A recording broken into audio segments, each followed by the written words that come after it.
Ito mga paps sa mga hindi nakakaalam sa inyo, no? Ang bawat aplikante nasasalang sa driving skills na ito, bago sila sumalang dyan, sila ay paglalakarin muna kagaya niyan sa nakikita nyo sa video.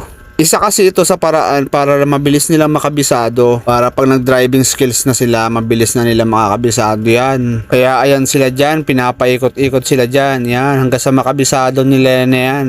Hanggang sa pag nakuha na nila yan, siyempre dyan magsisimula yan. Ito nga pala yung ginagawa nila is dalawang ikot dyan sa number 8.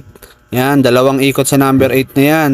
Pagkatapos mo sa number 8, lilipat ka na ngayon dito sa may 1, 2, 3, 4. Ito, dito naman tayo sa 1, 2, 3, 4. Dito talaga maraming nagkakaproblema eh. Dito kasi sa 1, 2, 3, 4 na to, dito kasi madalas malilito yung mga rider. Kung ano yung pagkakasunod-sunod. Kahit sabihin mong may number na yan, malilito pa rin dyan yung mga rider.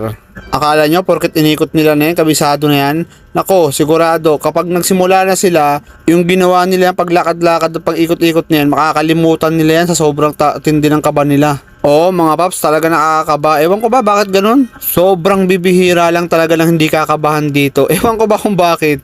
Sino dito yung mga nag-training skill ng hindi kinabahan? Sige nga. Pag hindi ka kinabahan, sigurado, napakalupit mo talagang rider. Napakagaling mo rito sa driving skill na to, sigurado, maning-mani talaga sa iyo to.